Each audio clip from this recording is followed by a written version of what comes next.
안녕하세요. 성공예감 이대호입니다.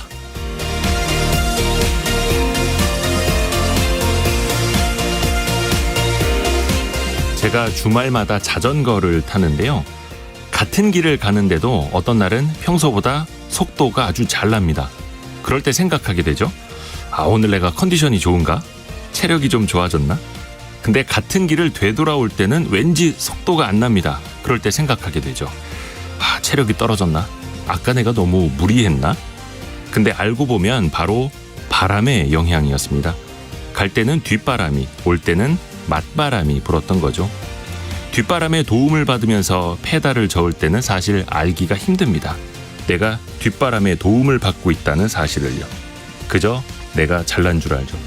그런데 맞바람을 받으면서 페달을 저을 때는 아주 미세한 바람조차도 너무나 힘들게 느껴집니다. 누군가의 혹은 무엇인가의 도움을 받고 있을 때 우리는 그걸 깨닫기가 참 힘들고, 어떤 방해를 받고 있을 때 우리는 그걸 아주 예민하게 느끼는 것처럼요. 저금리 시절에는 모든 게 참 쉬웠습니다. 부동산도, 주식 투자도. 그리고 지금과 같은 고금리 시대가 되고 나서야 뒤늦게 깨닫게 되죠. 그게 다 저금리라는 뒷바람 덕분이었음을. 지금 고금리라는 맞바람 때문에 힘드신가요? 정확히 언제가 될지는 알 수 없지만 바람의 방향은 바뀔 겁니다. 계절이 변하듯 경기도 변하니까요. 4월 10일 성공예감 이대호입니다. 지금 시작합니다.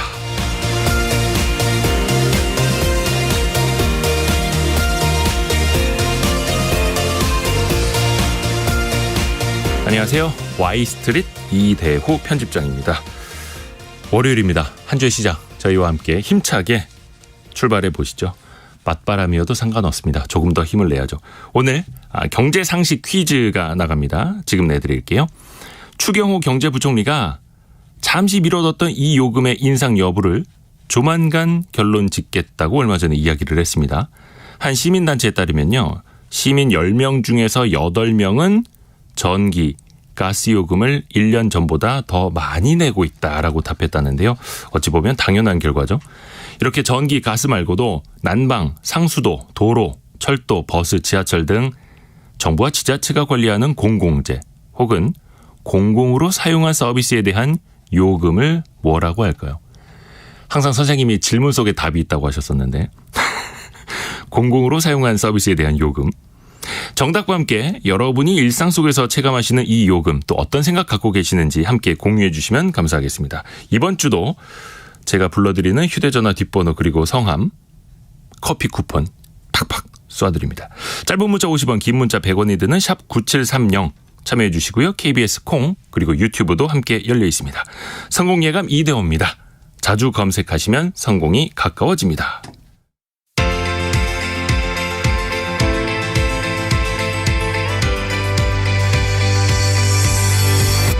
KBS 1라디오 성공예감 이대호입니다.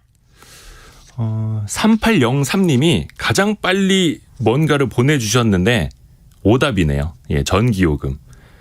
그래도 저희가 커피 쿠폰 쏴드립니다. 뭐 오답이면 어떻습니까? 1등 하셨는데. 예, 1등으로 이제 오답. 3803님 축하드리고요. 문대상님이 정답을 맞춰주셨습니다. 다른 거 필요 없이 딱 4글자만 보내주셨네요. 문대상님 축하드립니다.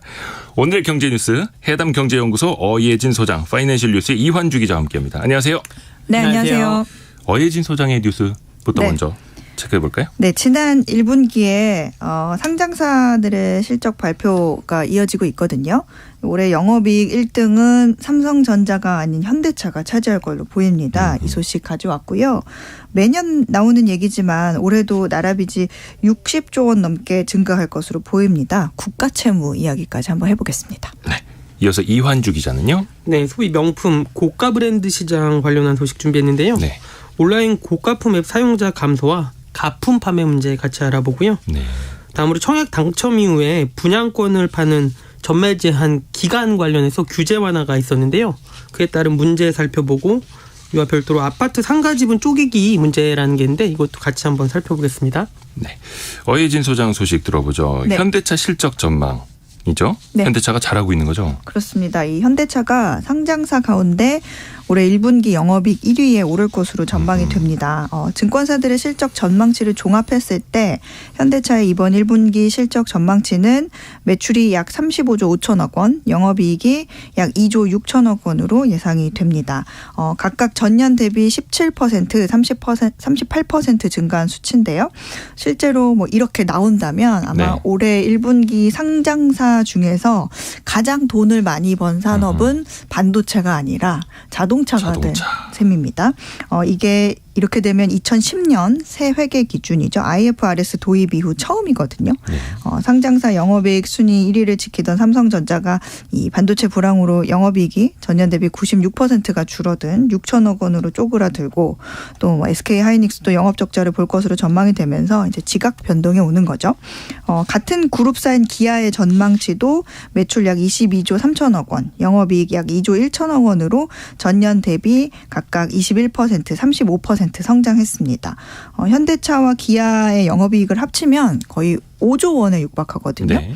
1분기가 보통은 이제 자동차 판매 비수기라는 점을 감안을 하면 품질 이슈 같은 문제가 이제 나오지 않는 이상 네. 아마 올해 현대차와 기아의 합산 영업이익이 한 20조 원 돌파도 좀 가능해 보입니다. 연간으로요. 그렇습니다. 우리나라 완성차 업체들이 해외에서 되게 잘하고 있다는 거잖아요. 맞습니다. 미국과 유럽 등 핵심 자동차 시장에서 판매량이 크게 증가한 게 좀 실적을 견인했다 이렇게 보고 있는데 현대차와 기아차 모두 올해 1분기 세계 시장에서 판매량이 10% 이상 늘었거든요. 근데 특히 주력 시장인 북미 시장에서 역대 1분기 최다 판매 실적을 올렸습니다.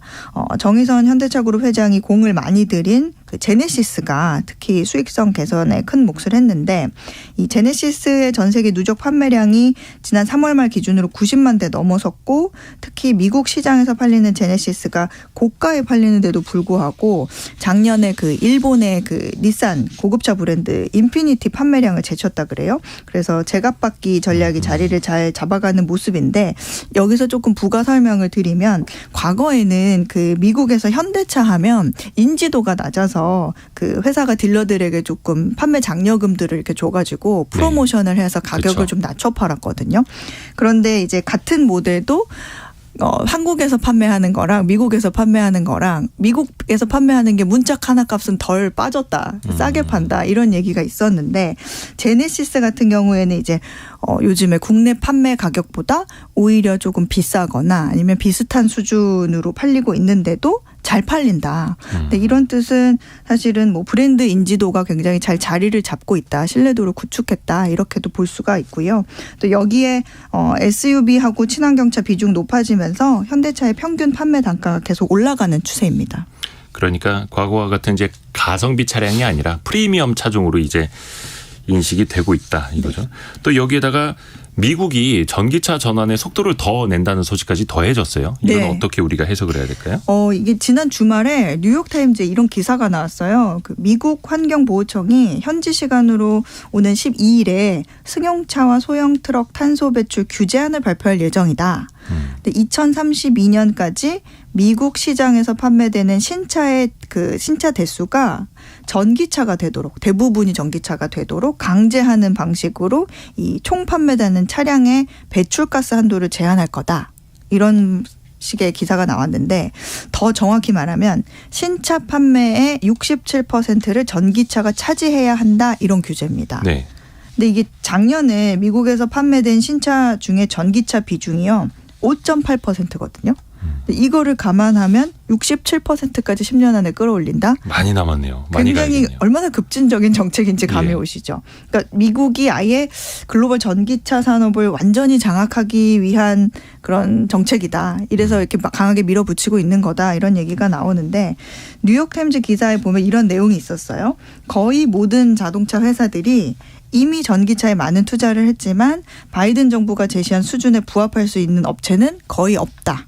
심지어 전기차 주력 제조사들도 소비자들이 10년 안에 신차 판매 대부분을 차지할 만큼 이 전기차를 충분히 구입해 줄지도 확신하지 못하고 있다라고 평가를 했거든요. 그래서 이 규제가 자동차 제조사들에게 얼마나 중요한 과제가 될 것인지를 좀 말하고 있습니다.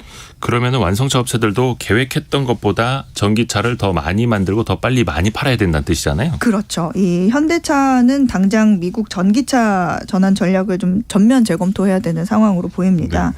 당초에 현대차가 2030년에 미국 시장에서 전체 자동차 판매의 58%를 전기차, 네. 또 기아 같은 경우에는 47%로 채울 계획이었거든요.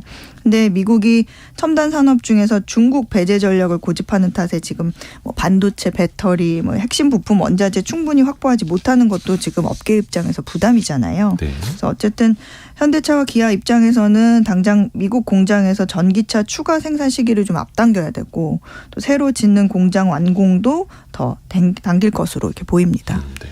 그 이완주 기자. 네. 미국이 전기차 반도체 탈중국을 외치면서 그 네. 미국 포드 같은 경우에는 중국 배터리 회사 CATL과 기술 제휴를 하고 있고요. 또 네. 최근 뉴스에 테슬라가 상하이에 메가팩이라고 해서 ES 그 전기차 배터리 같은 건데 대형 배터리 짓는다고 했거든요. 네. 이번에 좀 한국에서도 미국과 좀 협상을 잘해서 아하. 좀 이런 불평등한 거에 대해서 좀 저희 입장을 좀 잘 전달하는 게 좋을 것 같습니다. 자, 이완주 기자 아이템 또 바로 이어가 볼게요. 명품 시장 이야기인데 그 명품 브랜드보다는 그 브랜드를 파는 플랫폼들 이야기죠. 예, 맞습니다. 그 온라인에서 고가 브랜드 플랫폼 빅3가 있는데요. 네. 머스트잇, 트렌디, 반란의 앱 사용자 수가 최근 감소세를 보이고 있어요. 그러니까 명품을 사고 팔 수 있는 마켓이라고 생각하면 되고요. 네. 지난달에 이 세 곳 앱 사용자 수가 78만 명이었는데 이게 1년 전과 비교해서는 절반 수준 50%로 줄어든 겁니다. 이런 앱들 광고 엄청나게 하던데 왜 이렇게 줄어들까요? 예, 맞습니다. 일단 해외여행 빗장이 풀리면서 이제 오프라인에서도 고가품을 살 수 있게 됐잖아요. 네. 그리고 최근에 고물가, 고금리, 고환율 등으로 수요 자체도 좀 줄어들었기 때문으로 보이는데요. 특히 코로나19 기간에 돈이 많이 풀렸고 네. 거리두기 해제 초기에는 보복 소비 열풍까지 있으면서 명품이 많이 팔렸는데 최근에 이 거품이 꺼지고 있는 것 같다라는 분석이고요. 특히 이제 고가 브랜드 플랫폼 회사들은 이제 마케팅 비용을 줄이는 등 대응에 나섰는데요. 지난해 중순 이후에 톱 모델을 내세운 광고를 다 중단한 겁니다. 네. 또 조직 개편을 추진하면서 적자 경영 해소에도 나섰고요. 이게 사업이 성장할 때는 적자를 보더라도 투자자들이 돈줄을 대주는데 최근에는 투자 자체도 줄어들었기 때문입니다. 그러면 플랫폼들 말고 소위 이제 명품이라고 불리는 고가품 혹은 사치품 이 시장 자체는 어떻습니까? 예, 일단 그 플랫폼 전망부터 살펴보면 아직은 스타트업 수준인 플랫폼 3사가 투자 절벽에 물리면서 생존마저 위태로워질 수 있다라는 비관론이 나오는데요. 네. 또 얼마 전에 가짜 논란도 있었고 수수료 과다 부담한다 이런 소비자 불만도 이어지고 있었어요. 그래서 네. 한국 소비자원에 접수된 이용 불만이 2019년부터 2021년까지 매년 2배씩 증가했었습니다. 하지만 또 이 명품 시장 자체는 성장하고 있는데요. 유로모니터에 따르면 국내 온라인 고가품 시장 규모가 2021년에 2조 2천억 원에서 2022년에는 2조 4천억 원으로 지속해서 성장하고 있습니다. 그래서 이제 고가 브랜드 플랫폼이 체질 개선에 나서면 수익성을 확보할 수 있다 이런 반론도 나옵니다. 명품 시장은 꾸준히 성장을 하고 있고 또 역시 이제 끊이지 않는 문제가 가품, 이제 가짜와의 전쟁이잖아요. 예, 맞습니다. 이게 자동차 타고 가다 보면은 그 도로 한 측면에 네. 구찌, 프라다, 샤넬 해외 고가품을 뭐 최대 80%까지 할인한다. 이런 현수막 광고 혹시 보신 분들이 있을지 모르겠는데요. 네. 어떻게 홍보를 하냐면 해외 명품 면세 창고 등의 문구를 걸고 있는데 이거 길거리에서 파는 것들 조심해야 되는 게 아울렛 상품이 아니라 가짜 상품일 확률이 높거든요. 원래 이런 가품 같은 경우에는 동대문과 같은 전통시장에서 많이 판매를 했습니다. 근데 이제 최근 단속이 심해지면서 이걸 피해서 도로에 가건물을 짓고 파는 건데요. 이들은 면세, 통관 등 마치 정품인 것처럼 판매를 하고 있는데 이제 주로 타겟층이 이 정가품 여부를 구별하지 못하는 좀 중장년층이 많습니다. 이렇게 가품을 판매하면 상표법 위반으로 7년 그렇죠. 이하의 징역 또는 1억 원 이하의 벌금에 처할 수 있기 때문에 소비자들도 좀 주의를 하셔야 될 것 같아요. 그렇죠. 자, 어예진 소장. 네. 그 국가 채무, 나라 빚이 많이 늘고 있다라는 소식은 많이 들려오는데 네. 이 계산을 해보면은 1분에 1억 원씩 느는 셈이라고요? 네. 얼마나 많길래 이 정도입니까? 이게 이 나라빚 이 국가 채무가요. 세금을 내는 사람이 많으면 줄어들고 돈을 쓰는 사람, 다시 말해서 이 나라 돈을 받는 사람이 많으면 늘어나죠. 네. 이 세금을 걷어서 쓰다가 모자라면 국가 채무를 동원하는 구조기 때문에 그런 건데요. 국채라는 이 차용증을 찍어서 시장에서 돈을 빌려오는 거죠. 그래서 뭐 펀드나 은행에게 빌리기도 하고 뭐 한국은행에 빌려오기도 합니다. 근데 어제 기획재정부가 낸 지난해 국가결산보고서 내용에 따르면 지난해 중앙정부 채무와 지방정부 순채무를 합친 국가채무 규모가 총 1,067조 7천억 원으로 나타났습니다. 네. 5년 전인 2018년에 680조 원에서 매년 늘어서 작년에 처음 1,000조 원을 돌파한 겁니다. 이 코로나를 겪었던 최근 3년 동안 국가 채무는 매년 이 100조 원 안팎으로 빚이 늘어났고요. 올해는 67조 원 가까이 늘어날 전망입니다. 이 한 해 67조 원이 늘어난다. 이거를 시간으로 따져보면 하루에 1,800억씩 늘어나는 셈이고요. 1분으로 따지면 1억 3천만 원씩 빚이 불어나는 셈입니다. 근데 이제 중요한 거는 네. 양도 문제인데 네. 채무의 질 아니겠습니까? 그렇습니다. 이 국가 채무가 외화 자산이나 금융자금 같은 이 대체할 자산이 있어서 추가 재원을 마련하지 않아도 상환할 수 있는 그런 금융성 채무가 있고요. 네. 세금으로 그러니까 혈세로 상환해야 되는 적자성 채무가 있습니다. 정부가 재정 적자를 메우기 위해서 국채를 발행하면 그건 적자성 채무로 쌓입니다. 그런데 올해 예상되는 나라빚 1,100조 원 중에 약 64%가 적자성 채무인 것으로 알려졌습니다. 64%가 적자성 채무다. 네. 그러면 정작 돈 써야 될 때가 있는데 네. 혹은 정말 필요할 때 제대로 못 쓰는 건지 네. 좀 대안은 있습니까? 아이러니하게도 사실요. 최근 2년간은 네. 그 정부 예상보다 세금이 한 120조 원 정도 더 거쳤어요. 네. 그런데 이전 정부와 현 정부 모두 이 추가 세수를 빚을 갚는 대신에 그 추가 경정 예산을 편성을 했고 지난해에는 초과 세수보다 10조 원 가량 많은 금액이 추경 재원으로 쓰였습니다. 아무래도 뭐 코로나 때문에 여러 상황들이 안 좋았으니까요. 네. 그런데 올해는 글로벌 경기도 안 좋고 또 기업 실적도 안 좋아서 이 초과 세수 기간이 아닌 세수 펑크 구간으로 들어간 게 문제입니다. 네. 이 정부는 이런 세수 펑크가 경기에 미치는 영향을 최소화하기 위해서 몇 가지 대안을 내놓고 있는데 그중 한 가지가 민간 투자 활성화입니다. 재정이 부족하다고 아껴 쓰고 안 쓰면 지금의 경제 상황은 오히려 더 어려워지고 미래로 봐도 더 나빠지겠죠. 그러니까 정부가 아닌 민간이 직접 돈을 구해서 투자하도록. 그런 대신에 정부가 금융 지원을 확대해 주는 방안을 추진 중이고요. 한국은행으로부터 단기간 자금을 빌리는 방안도 사용 중입니다. 또 공공부문 긴축 등을 통한 지출 구조 조정도 예정하고 있죠. 또 이 밖에 유류세 인하는 좀 단계적으로 정상화하는 방안을 유력 검토하고 있습니다. 또 승용차 개소세 역시 그간 인하했는데 정상화할 가능성이 높고요. 또 지난 시간에도 제가 말씀드리기는 했는데 종부세와 재산세 등 이 보유세 기준이 되는 공정시장가액 비율을 60%까지 낮췄거든요. 네. 근데 이거를 다시 80%로 올리는 방향도 좀 검토 거론되고 있습니다. 정부 지출을 늘린다라는 건 말 그대로 이제 마중물을 붓는다라는 건데 민간 경기가 좀 회복이 되고 살아나야 그 효과를 볼 수 있는 건데 네. 아직은 그 순환이 너무 좀 미진해서 걱정인 거죠.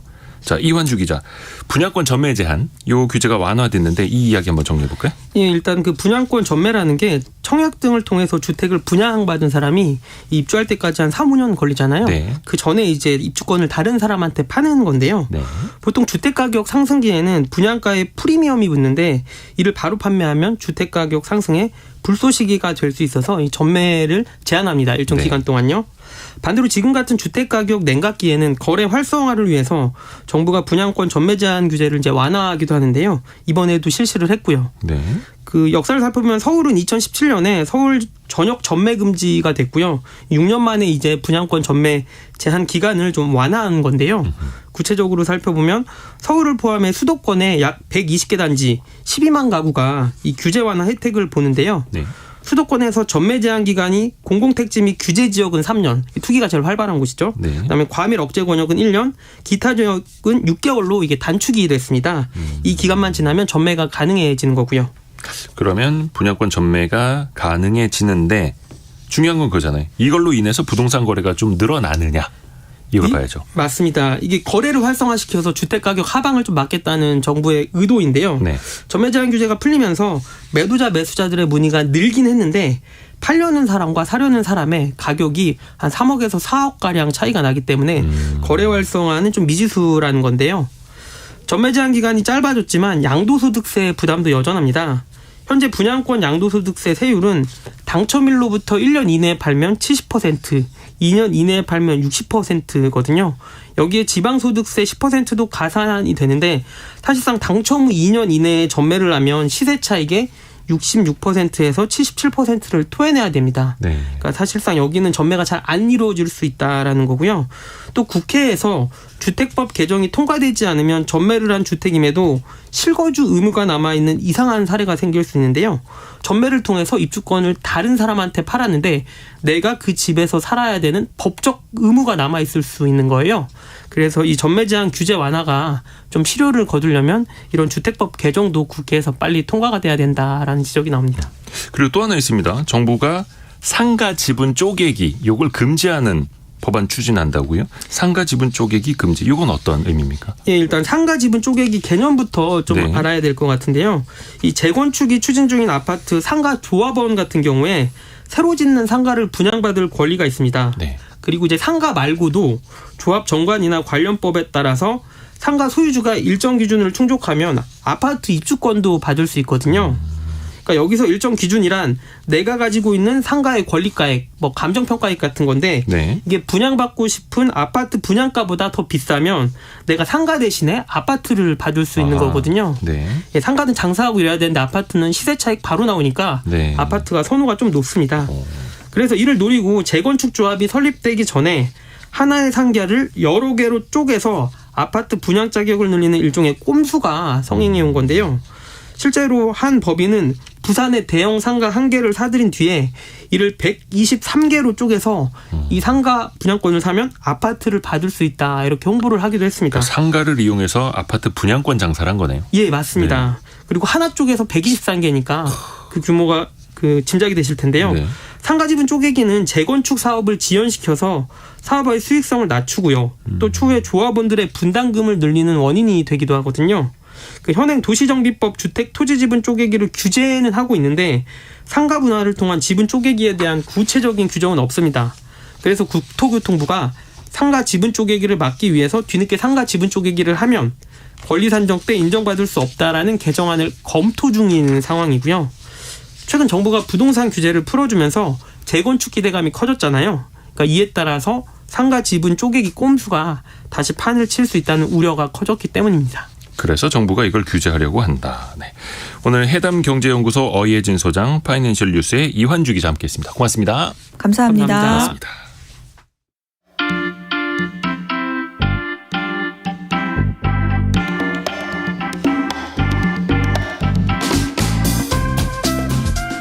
지금 여러분께서는 KBS 1라디오 성공예감 이대호입니다를 듣고 계십니다.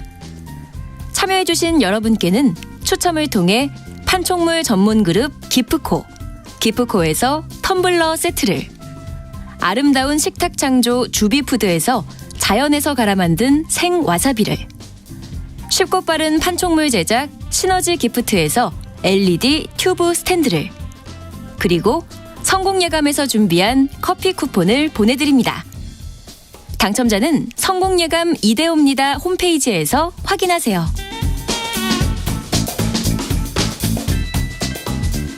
많은 분들이 경제상식 퀴즈 정답 보내주고 계시고요. 0584님이 오프닝부터 잘 들어주신 것 같습니다. 성공예감 이대호입니다가 주는 뒷바람 덕분에 경제 시사 도움을 많이 받습니다. 라고 해주셨습니다. 아유, 고맙습니다. 김의규님이 쉬운 문제 감사하지만 당첨되기가 어렵네요. 라고 보내주셨는데 김의규님이 당첨되셨습니다. 축하드립니다. 그리고 5552님이 이대호님 맞나요? 너무 신기해서 처음으로 문자 보내는데 이거 가나요? 예, 왔습니다. 예, 문자 왔습니다.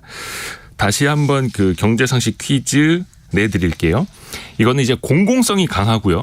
국민의 경제 생활과 밀접한 관련이 있다 보니까 정부나 지자체가 이 결정을 할 권한을 갖습니다. 이 가격을요. 이 요금이 오르면 다른 상품이나 서비스 가격이 전반적으로 오르게 되죠. 그래서 소비자 물가에 미치는 영향이 크고요. 그래서 정부가 이 요금을 결정하는데 참 고민을 많이 합니다. 지난달 소비자 물가 지수 상승률은 4%대로 다소 조금 진정이 되기는 했습니다만 이 요금이 지난해보다는 28% 넘게 올랐다고 합니다. 뭐 전기, 가스, 수도 이런 걸 합쳤을 때요. 이 정답 계속해서 보내주시면 감사하겠고요. 7666님이 공과금 하고 이제 보내주셨는데 공과금은 여기에다가 뭐 4대 보험이라든지 조금 더 넓은 의미의 그 지출을 갖는다라는 걸로 알고 계시면 좋을 것 같고요. 5207님은 우리 집은 물세가 진짜 많이 나와요. 가족들이 샤워하는 걸 좋아해서요. 유유. 매번 관리비 나올 때마다 아껴 쓰자 다짐합니다.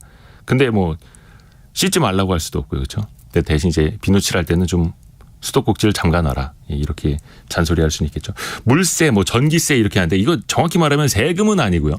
세금은 아니고 요금이죠. 요금. 근데 이게 우리가 뭐라 해야 되나? 그냥 의무적으로 내야 된다라고 생각을 해서 물세, 전기세 이렇게도 많이 표현을 하시는 것 같아요. 그러고 보니까 슬기로운 세무생활 시간이네요. 예. 잠시 후에 이어가 볼게요. 이렇게 여러분의 정답, 뭐 재미있는 오답도 좋고요. 짧은 문자 50원, 긴 문자 100원이 드는 샵 9730 KBS 콩으로 보내주시면 됩니다.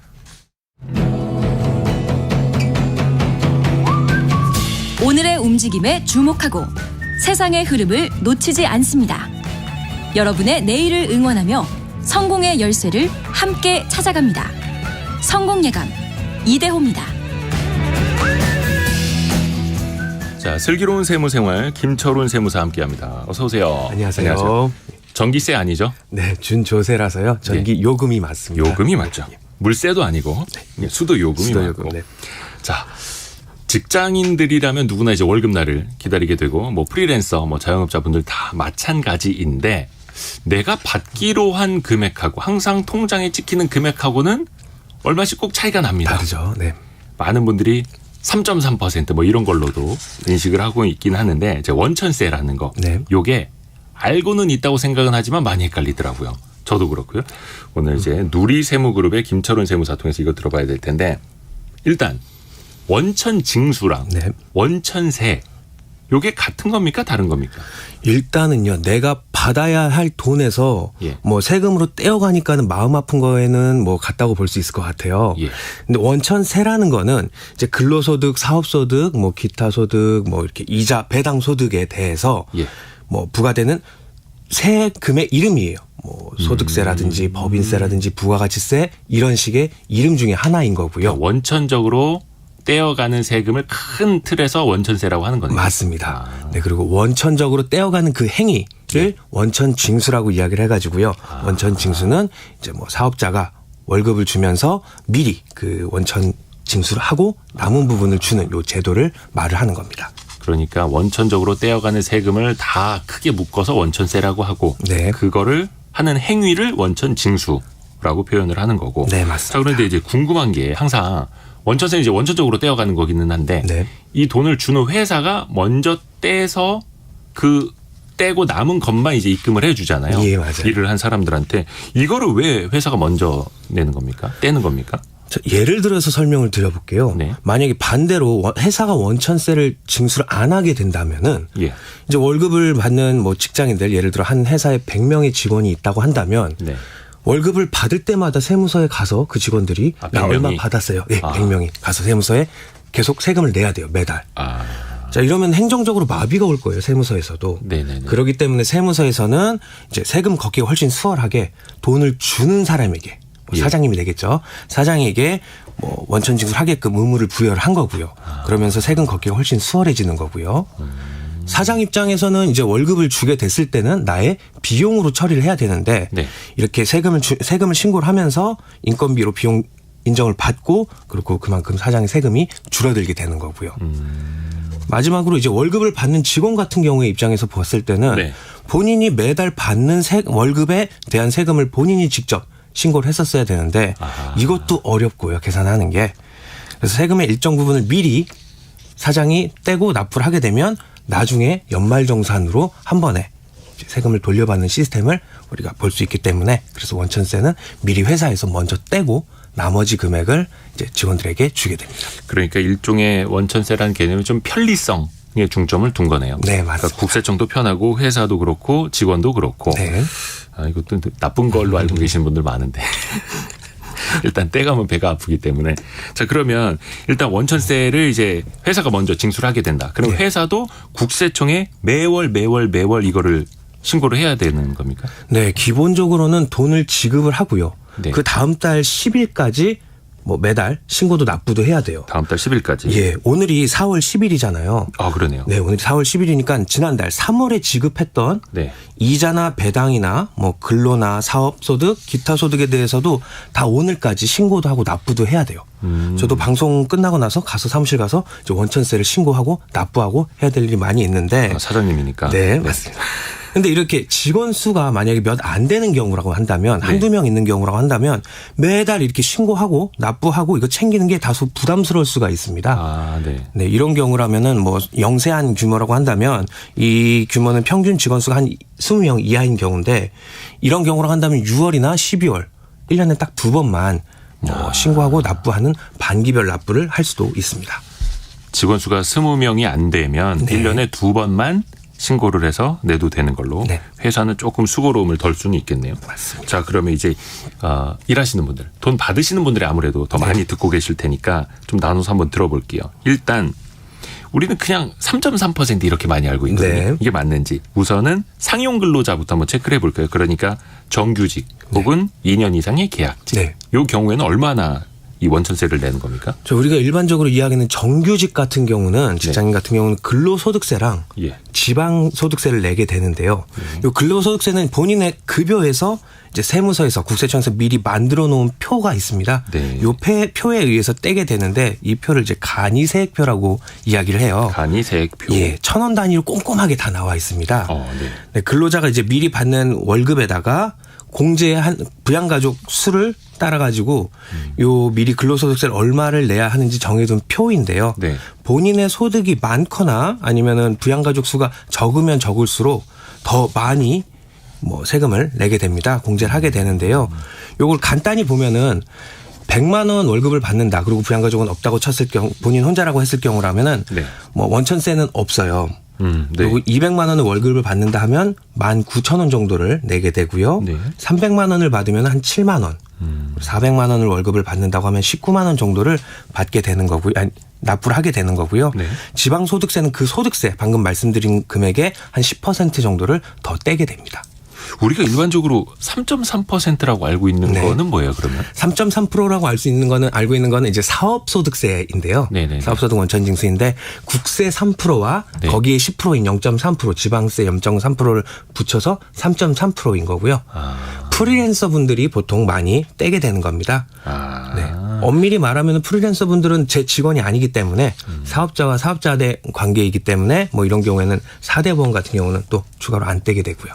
일반적으로 사업소득, 그러니까 개인 사업자와 사업자 이런 식으로 해서 돈을 받을 때 그 네. 원천징수 세액이 3.3%다. 맞습니다. 요거는 이제 프리랜서에게 적용이 되는 거고. 예. 왜냐하면 그거를 이름으로 한 서비스도 나오고 맞습니다. 원체 그 대명사가 예. 되어버려가지고 네. 다 3.3%로 알고 있는데 그게 아니네요. 예. 그러면 단기 아르바이트생이나 네. 아니면 이제 인턴 사원들 같은 경우도 어떻게 세율이 일반 정규직과 같습니까? 아니면 좀 다릅니까? 네, 세법에서도 이렇게 뭐 한 고용주에게 예. 3개월 이상 근무하지 않는 경우라고 하면 일용 근로자라고 해서 정해놨고요. 네. 이런 분들 같은 경우는 이제 하루 일당이 15만 원이 넘어가야 원천징수를 시작합니다. 반대로 말하면 15만 원 안 넘어가면 원천징수 안 해도 된다. 네. 15만 원 넘는 부분에 대해서 2.7%를 곱하면은 네. 그 원천징수 세액이 나오고요. 아하. 예를 들어서 내가 하루 20만 원을 받고 일당 20만 원을 받고 일을 해줬다고 하면은 15만 원 빼고 나머지 5만 원에 2.7%를 곱하면 한 1,350원 정도 원천징수를 하게 됩니다.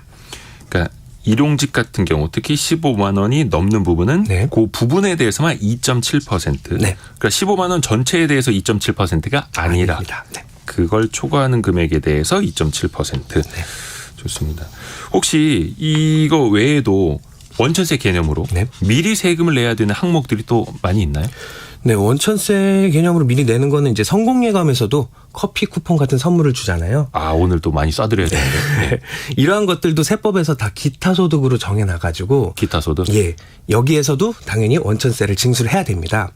기업 차원에서 이제 이벤트로 커피 쿠폰이나 아니면 기프티콘 같은 이런 호텔 상품권 등을 제공하는 경우에 네. 이제 일반적으로 기타 소득이라고 해서 요 금액의 20%를 20%요? 네, 원천 징수를 해야 하는데.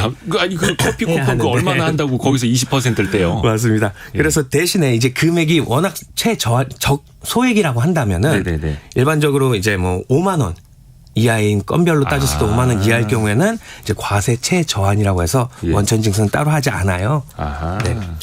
그리고 이거 말고도 이자나 배당을 받을 때 우리가 은행에서 받을 때 네. 15.4%의 원천 징수를 미리 당하고 나머지 금액만 내 통장에 이자로 해서 찍히게 됩니다. 이럴 때도 이것도 마찬가지로 원천세를 떼게 되는 거고요. 아, 그러니까 어떤 뭐 경품 뭐 이런 거 받을 때 5만 원 이하까지는 원천 징수를 하지 않고. 네. 저희 커피 쿠폰은 그거 넘어서 가끔 저희가 뭐 백화점 상품권 네. 아니면 매트리스 이런 거 보내드릴 때 있는데 그때는 이게 적용이 되겠네요. 맞습니다. 원천세 개념으로.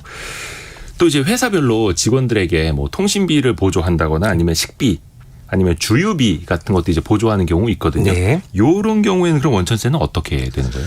회사에서 직원에게 지급하는 돈에 대해서는 기본적으로 다 원천세를 떼야 돼요. 하지만 이제 몇 가지 항목들만 비과세로 해서 정해놨는데요. 비과세 항목. 네, 비과세. 네. 이러한 경우에는 원천세도 안 떼게 되고 최종적으로 세금도 안 내게 됩니다. 이제 대표적인 게 바로 식대. 한 달에 20만 원까지는 비과세가 되고요. 20만 원까지요? 네. 내 차를 가지고 이제 업무에 이용을 했을 경우에는 그러면서 받는 차량 지원금도 마찬가지로 한 달에 20만 원까지는 이제 비과세가 됩니다. 아하.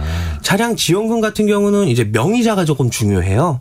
그래서 본인 명의의 차량이어야 되고요. 네. 이제 최근에 이제 개정이 돼가지고 종업원이 본인 명의가 아니라 본인 명의로 임차를 한 렌트 차량이라든지 아니면 리스 차량까지도 이제 가능하게 됐습니다. 예를 들어서 식대와 차량 지원금을 각각 받는다 그러면 40만 원까지는 비과세가 비과세. 되는 거네요. 네. 그 월급 명세서 보면 간혹 네.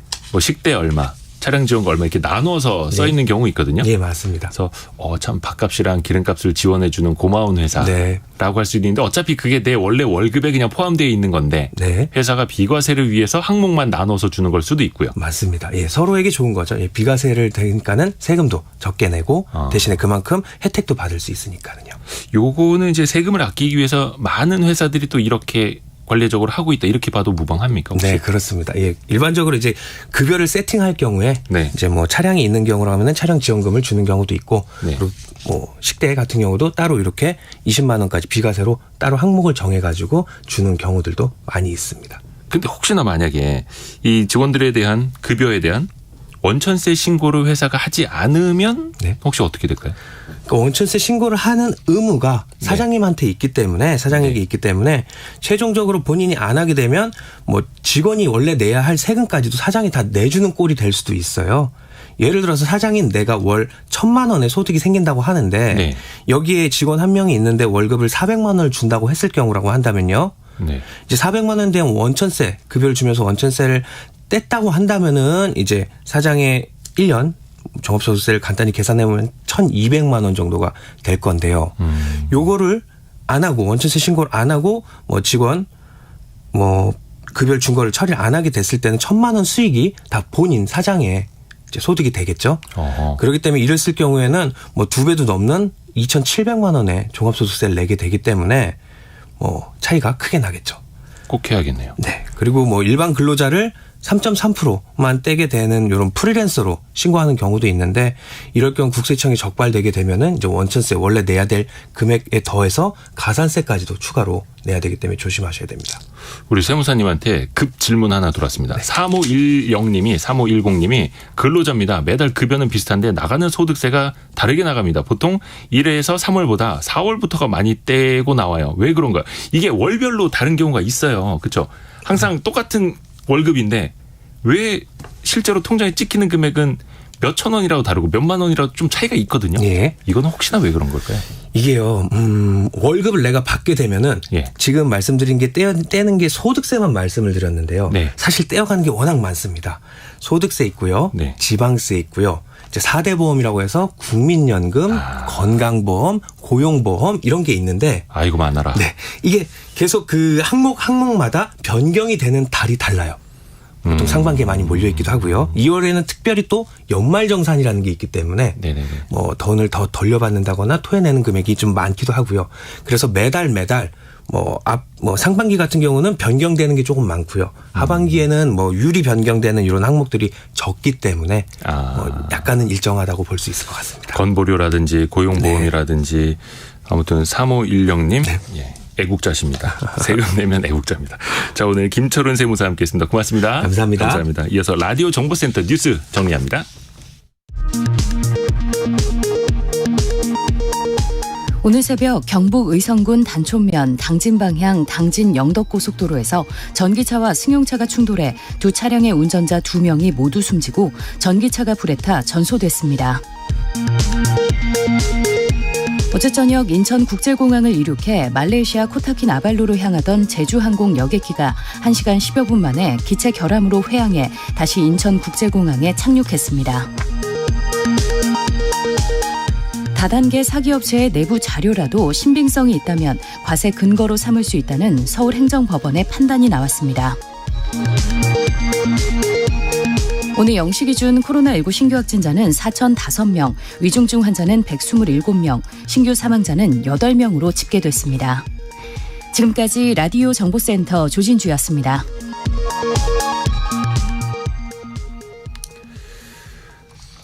많은 분들이 그 문자 메시지 보내주고 계시는데요. 최대한 저희가 소통을 좀 많이 하려고 노력을 하고 있습니다. 0321님이 0321 쓰시는 분께서 이대호님 경제 흐름의 일타 강사 같아요. 그것도 쪽집게 강사님 앞으로도 잘 부탁드립니다. 아유 고맙습니다. 저희가 잘 부탁드려야죠. 사실 이런 문자를 제가 잘 낯간지러워서 못 읽는데 작가님이 화면에 띄워주셨습니다. 자, 여러분도 그 보험 많이 가입하시죠? 많이 알고 계시고 또 항상 고민이 되는 게 보험 쪽인데 이 보험 상품을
그렇죠. 네. 또 기존에 있던 사이트들이랑 어떤 차별점이 있는지 좀 더 알려주신다면요. 일단은 그 상품의 좀 판매 좀 제한이 있거든요. 다 할 수 있는 건 아니고요. 온라인이다 보니까 비교적 단순하고 상품이 정형화되어 있는 보험들 중심으로 좀 판매가 가능할 것 같습니다.